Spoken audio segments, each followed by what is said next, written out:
Nah, baik. Bismillahirrahmanirrahim. Assalamualaikum warahmatullahi wabarakatuh. Nah, pada mata kuliah game development pertemuan keempat, kebetulan minggu ini ada kegiatan gitu ya. Jadi, supaya kewajiban tidak tetap hilang, sengaja saya buatkan, video ini supaya apa, supaya memang ya tidak ada apa ya, tetap ada tanggung jawab moral gitu ya.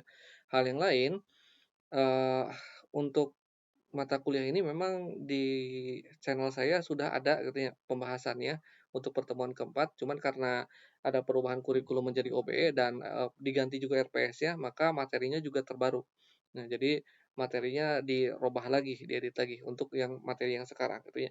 Nah, jadi kita akan bahas tentang, jenis-jenis game dan genre dari game tersebut gitu ya.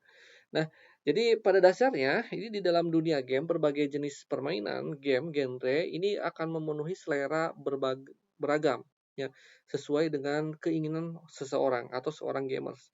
Nah, hal ini memahami bagaimana jenis game dan genre gitu ya.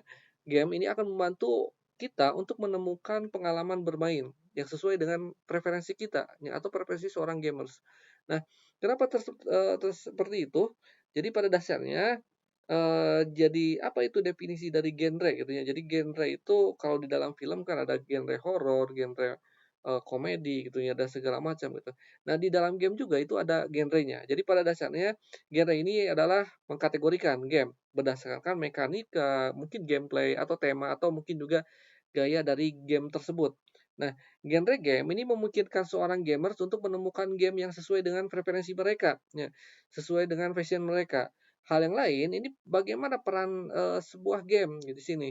Jadi pada dasarnya genre ini akan membantu seorang developer dalam mendesain dan memasarkan sebuah game dengan target audiens atau gamers yang lebih spesifik, ya. Mereka itu senang di bagian genre apa gitu ya. Dia itu, senang olahraga atau mungkin juga senang tembak-tembakan. Nah, makanya dibuatlah sebuah genre atau dibagilah sebuah genre. Nah, genre ini membantu seorang gamers untuk mengeksplorasi dunia game yang lebih luas ya, dan lebih mudah otomatis. Hal yang lain, klasifikasi genre ini didasarkan pada gameplay. Ya, jadi kalau didasarkan pada gameplay itu ada genre action, adventure, role playing, ya, dan ada yang strategi di sini. Nah, di sini kalau genre action biasanya lebih berfokus kepada aksi, ya, atau memang lebih kepada hal yang responsif. Bagaimana cara berpikir harus cepat, cara bertindak harus tepat, yang muncul lebih kepada tantangan yang akan muncul di layar gitu. Nah, ada juga genre yang lain. Kalau genre adventure ini memfokuskan pada eksplorasi atau memecahkan suatu teka-teki dari sebuah level di sini. Dan bisa juga menjelajahi atau, dengan narasi yang kuat, pemain ini dapat menjelajahi dunia fiktif, ya, dan berinteraksi dan karakter yang ada di lingkungannya.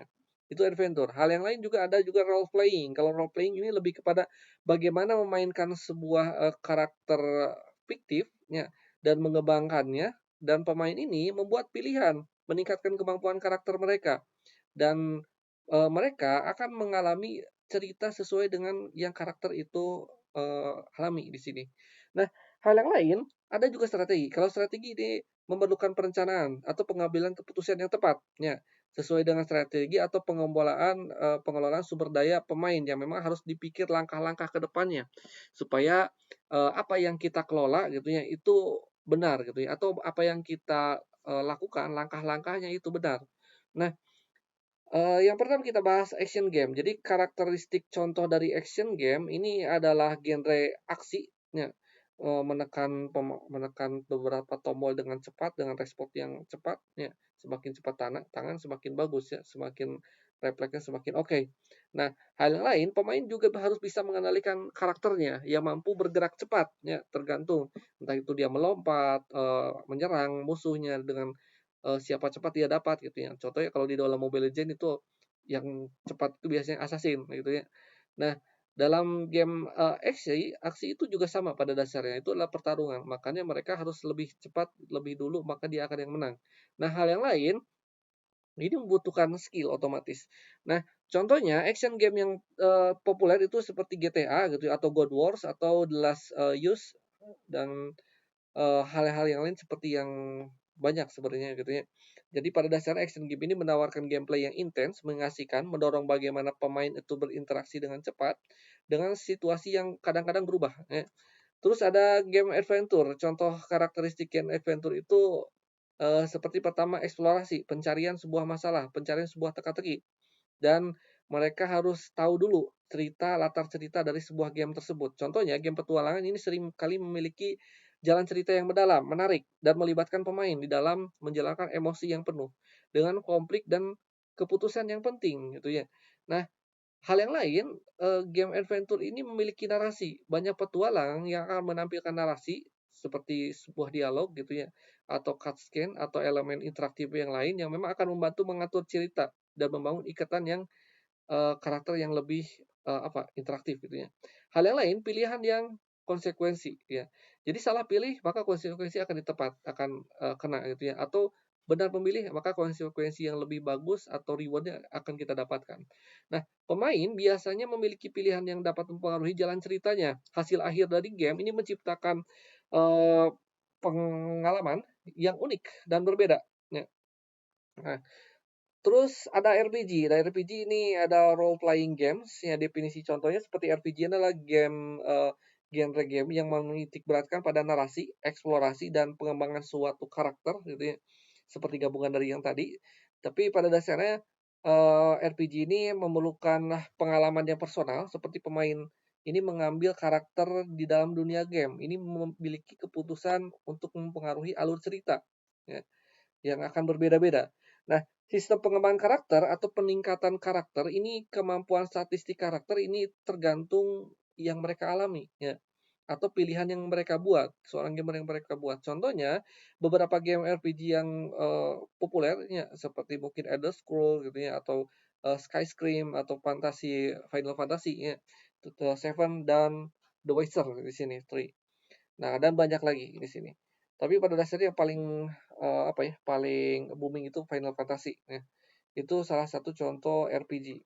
Nah, terus ada juga game strategi. Nah, game strategi di sini agak berbeda gitu ya. Jadi tidak mengerjakan suatu atau menjalankan suatu karakter pada dasarnya. Jadi game strategi ini membutuhkan perencanaan yang cermat ya pada dasarnya, mengambil suatu keputusan strategi, pengelolaan sumber daya yang lebih bijaksana. Titik fokusnya ini lebih kepada bagaimana yang digunakan untuk mencapai suatu tujuan. Contohnya game strategi membangun sebuah negara gitu ya. Dan bagaimana merumuskan strategi supaya eh, untuk mengalahkan lawan atau negara yang akan menyerang di sini. Dan berbagai jenis game itu seperti real time strategi RTS atau turn based strategi atau grand strategi dan banyak lainnya ya. Nah, terus ada simulation games atau karakteristiknya. Jadi simulasi gitu ya yang memang meniru dunia nyata yang sama persis. Dan perilaku lingkungan elemennya ini diprogram untuk memberikan pengalaman yang realistis. Dan pengembangan keterampilan strategi, pemain ini harus membuat keputusan pola sumber yang akan tidak terduga atau mengembangkan keterampilan pemecahan masalah, itu akan dialami ya, atau gamers alami. Dan hal yang paling sering itu adalah interaksi personal. Game simulasi ini akan menawarkan interaksi yang mendalam dengan lingkungan elemen pemain dan bagaimana mendesain dan menyelesaikan menciptakan sulit ketika kita menyelesaikan contohnya simulasi bagaimana kita membangun mungkin juga simulasi menjadi seorang direktur atau seorang pelatih atau ini masuk ke strategi sebenarnya main utamanya seperti kita menggunakan logika strategi. Puzzle ini mendorong pemain bagaimana kritis mengembangkan strategi. Pemain juga harus bisa menganalisis, mengidentifikasi pola gitu ya, atau membuat suatu keputusan yang tepat untuk menyelesaikan suatu permasalahan. Nah, permasalahan di sini puzzle game ini biasanya yang bagus ini untuk meningkatkan kemampuan pemecahan masalah. Jadi pemain ini akan lebih kreatif ya. Bagaimana menemukan solusi dari teka-teki dan mengasah keterampilan analisis mereka. Nah, terus ada sport game. Sport game ini sebenarnya apa ya? Nenek moyang dari sebuah game. Jadi game pertama itu ada game tenis tuh, ya, game pong gitu ya. Ini puluhan, lalu meningkat lagi game sport juga yang dulunya pong cuma titik-titik saja, ganti jadi game track and field gitu ya, dengan grafik yang agak lebih bagus. Baik, terusan zaman-zaman Nintendo ada NBA Jam, terus ada era modern mungkin lebih realistis, lebih luas gitu ya. Dan bagaimana wajahnya, bagaimana karakteristiknya, gerakannya, ciri khasnya itu seperti seolah-olah benar-benar kita memainkan seorang pemain game, seorang pemain bola profesional ya. Terus ada e-sport. Nah, kalau e-sport ini lebih dari itu. Jadi pemainnya seperti apa ya? Lebih kompetitif, tidak cuma 2 player tapi bisa lebih banyak gitu ya. Malahan beberapa e-sport ini adalah pengembangan termasuk salah satu apa ya? Salah satu genre sport game di sini. Nah, terus ada racing game. Racing game ini lebih kepada seperti game balap-balapan ya. Cuman memang harus serealistis mungkin. Yang paling bagus itu kalau realistis, kalau tabrakan benar-benar tabrakan ya. Kalau tabrakan bagaimana kerusakannya segala macam itu disimulasikan seperti seolah-olah memang apa ya, seolah-olah hukum fisika itu ada ya. Jadi fisika dalam kendaraan itu terjadi, bagaimana, ngerem, bagaimana akselerasi, belokan, dan segala macam itu benar-benar disimulasikan ya. Nah, sistem kerusakan juga harus realistis di sini. Terus bagaimana ketika mobil jalan di rumput, bagaimana ketika ada jalan bergelombang atau, menggelidah sesuatu, itu harus realistis di sini. Nah, memang ada beberapa game mahal yang memang benar-benar realistis, ketika satu kali tabrakan ya tidak akan kembali ke baru gitu ya, atau tidak akan kembali, justru harus ngulang lagi dari awal gamenya. Jadi benar-benar kalau disebut bahkan bukan dari grafiknya saja yang realistis, justru dari, bagaimana cara mainnya juga benar-benar harus realistis, jangan asal langsung tabrak dan mati, tidak gitu ya. Nah, sistem peningkatannya juga memang, kendaraan ini seperti mesin, ban, dan suspensi ini akan mempengaruhi, performa dari kendaraan yang kita pakai. Dan mode permainan juga ini beda-beda, ada yang sprint, ada yang memang drift, ada yang memang, kejar-kejaran, dan memang hal yang lainnya gitu banyak juga. Terus ada fight team game. Nah, fight team game ini agak seperti game action di sini, tapi pada dasarnya game fight team ini biasanya berfokus pada pertarungan satu lawan satu atau sistem combat ya, dengan kompleks beragam. Nah, terus, combo strategi juga perlu dalam fight team game ini, contohnya antara elemen ke elemen. Nah, satu elemen ke elemen yang lain itu saling mengalahkan. Bisa juga itu menjadikan suatu strategi. Hal yang lain, karakter yang unik, nah dari semakin banyak suatu apa ya, suatu hero, justru, karakternya unik, beda-beda, satu hero bisa mengcounter hero yang lain. Nah, itu menjadi hal yang unik ya. Nah, dan ada elemen e-sport-nya. Justru game fighting ini memiliki scene e-sport yang kompetitif dalam turnamen liga yang sering diadakan, termasuk di Olimpiade juga ya. Tapi memang untuk e-sport, fighting ini sendiri memang tidak, regulasinya itu agak ketat, termasuk game yang, fighting tidak boleh darah-darahan. Kalau tidak darah-darahan itu bisa lolos ya ke e-sport atau seperti Olimpiade. Nah, terus ada software, games FPS yang seperti PUBG, ya, FF dan segala macam. Jadi first person shooter ini adalah memungkinkan seorang pemain ini merasakan bagaimana pengalaman mengendalikan senjata yang lebih presisi, bagaimana gameplaynya berfokus pada tembak menembak dan menyelesaikan, misi secara objektif. Nah, terus ada juga TVS, ya kalau yang paling banyak itu ada FPS, ya termasuk, apa, Free Fire gitu ya. Kalau TVS ini menawarkan pemandangan yang lebih luas, fokus pada strategi taktik, ya, dan melihat karakter mereka ini menambah visual gameplay yang lebih strategis. Terus ada juga Stealth ya, kalau di dalam ini siluman gitu ya. Ini beberapa shooter menggabungkan aspek siluman, memungkinkan mereka menghindari pertempuran langsung dan memang mengalahkan musuh dengan cara yang lebih rahasia, ya, dengan beberapa strategi. Nah, terus ada platform game ini dengan beberapa jenis ya, ada yang dari sisi mekanikanya, ada di sisi level desainnya, tantangannya, atau kegembiraannya gitu ya. Kalau bisa disebut tantangan kegembiraan bagaimana ketegangannya gitu ya, atau mungkin juga, kontrol yang presisi di sini. Nah, terus ada MMO atau Massive Multiplayer Online Games ya. Jadi pada dasarnya MMO ini, ada di beberapa jenis ya. Contohnya dunia virtual luas. MMO ini menawarkan virtual yang memang, lebih luas, bagaimana dapat menjelajahi dan berinteraksi dengan ribuan pemain secara bersama-sama, secara berbarengan, dan komunitas interaksi sosial, ini pemain ini bisa berkolaborasi dengan pemain yang lain, bergabung dengan guild atau berpartisipasi dengan kegiatan sosial seperti lingkungan MMO ya. Dan ini akan memberikan pengalaman yang epic. Jadi MMO ini akan menampilkan cerita, konten, mengasihkan termasuk, contohnya game Dugeon ya, atau pertempuran besar dan memberikan penggalan yang epic di sini. Nah, terus ada hybrid games. Ini campuran dari beberapa game. Jadi contohnya game adventure dan game action. Nah, ini game, hybrid ini menggabungkan elemen dari dua atau lebih genre, menciptakan pengalaman bermain yang unik. Contohnya action RPG. Di sini menggabungkan, gameplay yang memang elemen role playing-nya seperti pengembangan karakter cerita game. Contohnya game Jackie Chan. Selain dia itu ada game tarung-tarungan, tapi sambil berpetualang juga gitu, menyusuri berbagai macam sudut kota di sini. Nah, terus ada genre dari, game mobile. Pada dasarnya yang bisa disebutkan platform mobile ini adalah platform terbesar, yang digunakan oleh gamers di seluruh dunia, karena memang paling banyak penggunanya. Nah, platform, di sini, game di sini, akan mempengaruhi platform. Jadi pada dasarnya game yang dijalankan di platform mobile, ini terpengaruh platformnya. Biasanya perangkat mobile ini ada beberapa kendala tertentu, termasuk genre yang populer di platform ini, ya. Ini tidak semua genre bisa masuk dan tidak semua genre itu nyaman dipakai di platform di handphone gitu ya. Contohnya, ini genre untuk yang dijalankan di handphone itu lebih, kasual, puzzle, atau memang runner gitu ya. Dan gameplaynya itu sederhana, tidak lebih rinci seperti Dota yang dijalankan di PC gitu ya. Dan monetisasinya ini agak berbeda, biasanya pemainnya free to play ya, atau in-app, tapi ketika menjadi, apa ya, entah pembelian beberapa item itu tetap bayar ya. Contohnya seperti beberapa game mobile. Nah, cuman memang tadi disebutkan game, mobile ini perkembangannya sangat pesat sekali. Termasuk game hybrid seperti, mobile atau MOBA ya, atau battle royale di sini paling banyak. Nah, dan pada dasarnya genre game mobile ini kebanyakan pasti touchscreen-nya, yang kayak gitu ya pakai tombol. Nah, jadi perkembangan genre e-sport, jadi e-sport ini semakin ke sini semakin berkembang justru menjadi salah satu cabang olahraga yang baru, karena pada dasarnya membutuhkan strategi, membutuhkan koordinasi, membutuhkan, kecekatan dan segala macam dan efek konsumen sensorik, motorik juga itu jalan.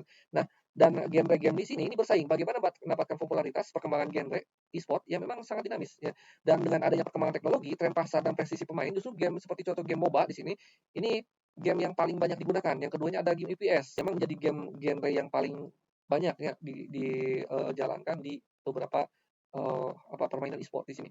Nah, game genre battle royale atau fighting ini juga semakin populer beberapa tahun terakhir di sini, dan perkembangan e-sport beberapa muncul YouTube yang memang YouTuber itu khusus untuk game mobile di sini gitu, atau yang memang khusus untuk e-sport-nya.